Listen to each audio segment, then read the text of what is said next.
दक्षिण अफ्रीका के घने जंगलों में इस समय सियार, भालू और तमाम जानवर पानी की खोज में चले आ रहे हैं।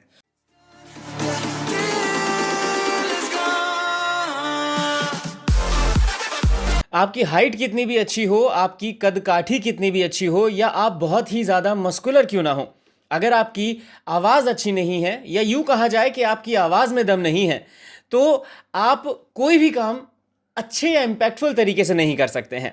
स्वागत है आप सभी का एक बार फिर से हमारी नई वीडियो में। और आज हमारे साथ हैं मशहूर voice over artist Shri Ashwini Sharma ji, जो आशु भैया के नाम से भी बहुत ज़्यादा फेमस हैं। Welcome sir. नमस्कार। अब आवाज़ से रिलेटेड क्या क्या मेन सवाल हैं वो हम पूछते हैं आशु भैया से और जानते हैं उनके सारे जवाब। सबसे पहले आशु भैया, मेरा आपसे सवाल ये है कि आपको कब पता चला कि इस फील्ड में आप करियर बना सकते हैं? शुभम जी, पहले तो आपका बहुत बहुत धन्यवाद जो आप यहाँ तक आए। जहाँ तक मुझे ये पता लगा कि मेरी आवाज़ प्रोफेशनल बन सकती है, मैं इसमें करियर बना सकता हूँ, ये 94 के आसपास की बात है। मुझे शुरू से ही संगीत का शौक़ रहा है, गाने सुनने का और कुछ गुनगुनाने का। तो अक्सर हम लोग अपने परिवार में गीत गाया करते थे, गुनगुनाया करते थे। तो आवाज़ उतना इम्पैक्टेबल नहीं थी गाने में, लेकिन जब मैं बोलता था तो मेरे जितने भी परिवार के लोग थे, मेरे अपने मित्र थे, वो कहते थे यार आवाज़ तेरी कमाल की है यार, आवाज़ में तेरी जो बेस है वो यार अट्रैक्ट करता है। तो धीरे धीरे लोगों ने जब मुझे कहना शुरू किया तो मुझे लगा कि हो सकता है कि शायद सिंगिंग में ना मैं इसमें ट्राई करूं। तो फर्स्ट टाइम मुझे ध्यान है, एक शो था, तो एक मेरा मित्र मुझे ले गया, बोला यार कुछ 2-4 लाइन बोलनी है और एक भारी आवाज़ की ज़रूरत है। तो मुझे कुछ अनुभव भी नहीं था, मैंने कहा चलो यार चलते हैं।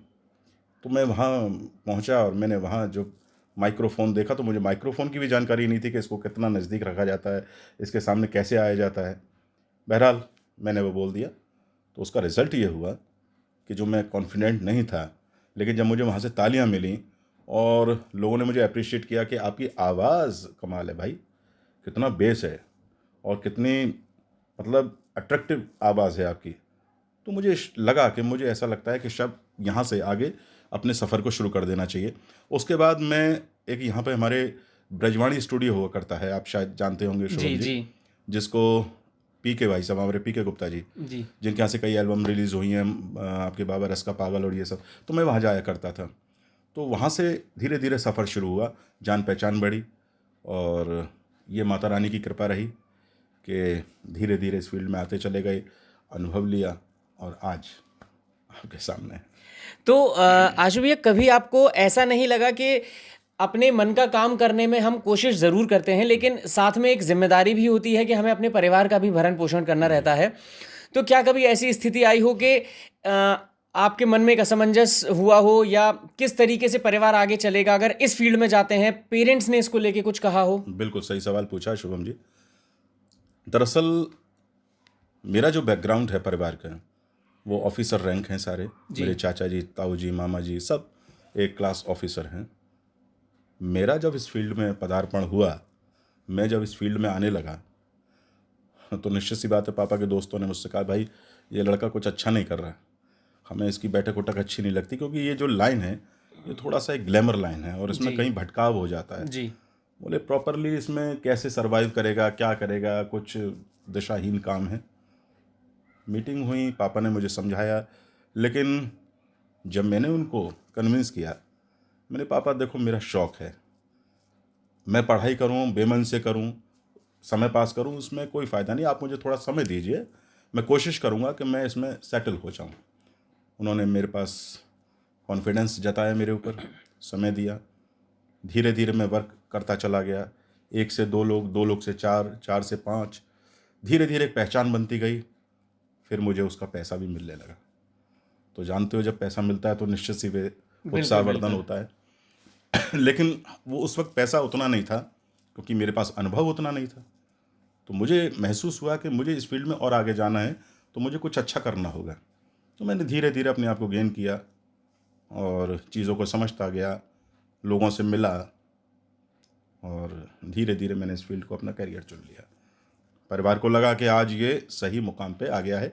खुशी हुई जो लोग मेरे क्रिटिसाइज़ करते थे मेरे काम को लेके, भाई मंच पे गा रहा है, मंच पे बोल रहा है, लड़कियां चारों तरफ है, क्योंकि ग्लैमर है इसमें जी। और जब इस लाइन में जाएगा तो निश्चित सी बात है कुछ शौक लग जाते हैं, बिल्कुल पीने का शौक लग गया या बैठा, तो लोगों को डर था। लेकिन आज जब वो ये देखते हैं तो बहुत खुश होते हैं मेरे अपने, और गैर भी खुश हो जाते हैं कि भाई आपने लाइन बहुत अच्छी चुनी है। और ये सब मैं कहूँगा भगवती मेरी माता रानी की कृपा है, जिन्होंने हमेशा मेरे ऊपर अपना हाथ बनाए रखा है, और उम्मीद करता हूँ कि उनका मार्गदर्शन भगवती का मुझे मिलता रहेगा और मैं यूँ ही सफ़र को जारी रखूँगा। तो दोस्तों यहाँ पर एक बात अगर आपने नोटिस की हो, जैसे मैं आपको फिर से दोहराना चाहूँगा जो अभी अभी आशु भैया ने कही कि ये इनकी आवाज़ आप सुन रहे हैं, आपने अभी थोड़ी देर पहले भी सुनी और यहाँ पे भी आप अभी इनकी आवाज़ सुन रहे हैं। इनकी आवाज़ में एक बहुत ज़्यादा बेस है, आवाज़ बहुत ज़्यादा एक कहा जाए तो अच्छी क्वालिटी की है, लेकिन उसके बावजूद भी उन्होंने खुद ये कहा कि शुरुआत में जब मुझे पैसे कम मिलते थे, मेरे पास एक्सपीरियंस कम था, तो मैंने खुद को और गेन किया। आजकल लोग क्या करते हैं, शॉर्टकट की तरफ भागते हैं। बिल्कुल, कुछ भी चीज़ उनको करनी होती है तो वो उसके लिए सबसे छोटा रास्ता अपनाने की कोशिश करते हैं, और उसके बाद अगर सफलता नहीं मिलती है या उस काम में आगे नहीं बढ़ पाते हैं तो बहुत जल्दी हतोत्साहित होकर कोई ना कोई गलत कदम उठा लेते हैं।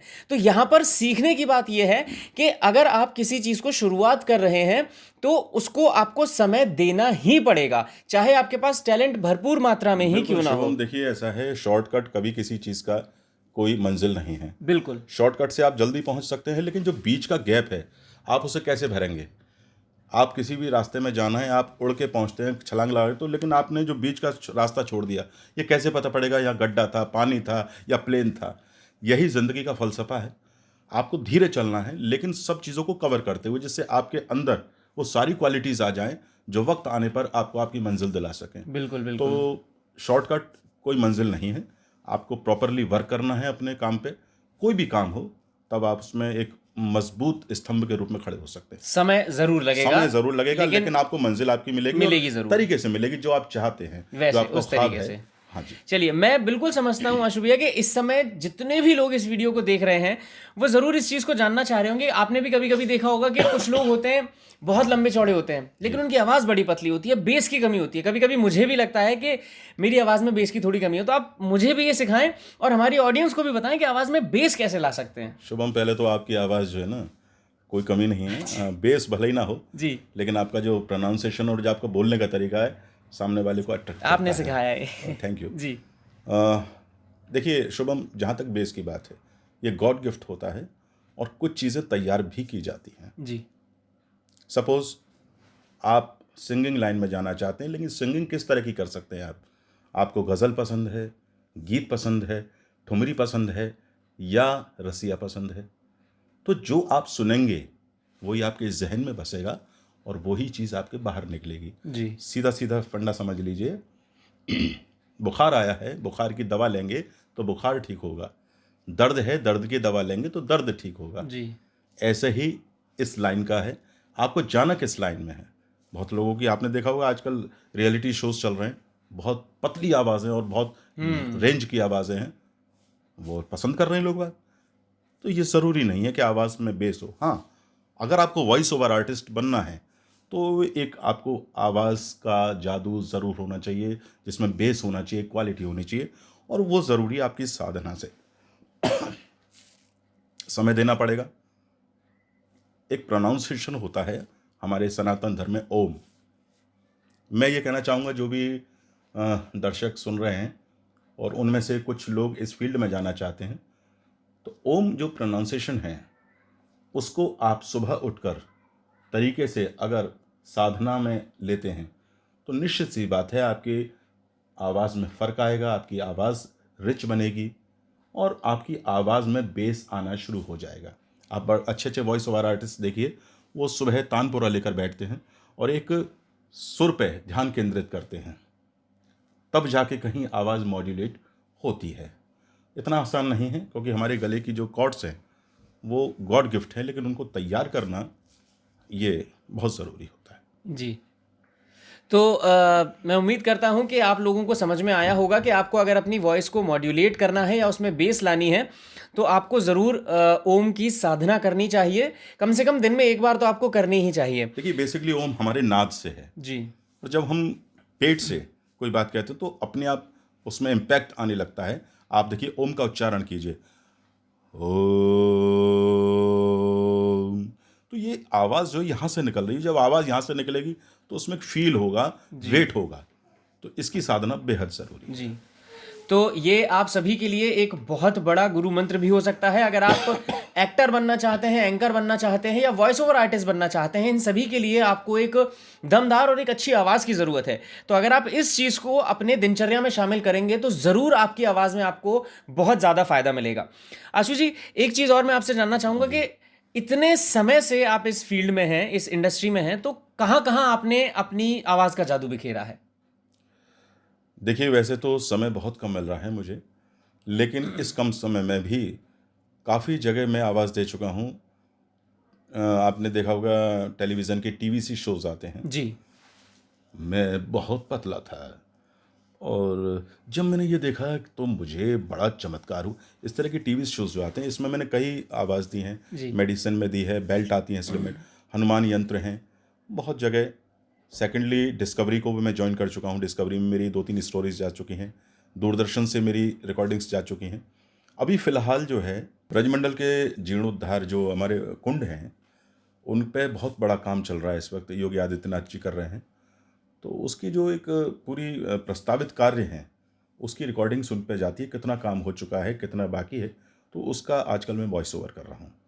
तो फिलहाल तो ये काम चल रहा है जी। बाकी प्रोग्राम हैं, मंच संचालन है और छोटे छोटे जो एडवर्टाइजमेंट आते रहते हैं उनको मैं करता रहता हूँ। जी। तो अभी आपने बताया कि डिस्कवरी चैनल के लिए भी आपने काफ़ी वॉइस ओवर्स किए हैं। जी। तो उसके बारे में थोड़ा सा बताएं प्लीज़। बहुत बड़ा नाम है डिस्कवरी। जी। एक किसी भी वॉइस ओवर आर्टिस्ट के लिए डिस्कवरी का नाम जुड़ जाना उसकी प्रतिष्ठा के लिए एक बहुत बड़ी बात है। जी। और ये मैं कहूँगा कि मेरे लिए एक बहुत गौरव की बात है और मैं अपने बड़ा फ़क्र महसूस करता हूँ कि मेरे एक मित्र थे, तो उन्होंने मुझे सजेस्ट किया, यार मेरा एक लिंक है, तो तुम्हारी आवाज़ अच्छी है, तुम एक बार ट्राई क्यों नहीं करते हो? मैंने कहा यार मुझे पता नहीं है इसका कैसे प्रोसीजर है, क्या है, और काफ़ी टिपिकल है ये काम। बोले नहीं कुछ नहीं। तो उन्होंने एक बंदे से मिलवाया जो उनकी एक ऑर्गेनाइजेशन है जो उस पर काम करती है टीम। तो उन्होंने उस बंदे से मुझे मिलवाया, मेरा वॉइस ओवर उन तक गया, उन्होंने काफ़ी मुझे प्रोत्साहित किया, बोले नहीं आवाज़ अच्छी है, कुछ चीज़ें हैं हम आपको बता देंगे। तो इस तरीके से वहाँ से शुरुआत हुई। तो एक प्रोजेक्ट मैंने किया वाइल्ड लाइफ का। दक्षिण अफ्रीका के घने जंगलों में इस समय सियार, भालू और तमाम जानवर पानी की खोज में चले आ रहे हैं।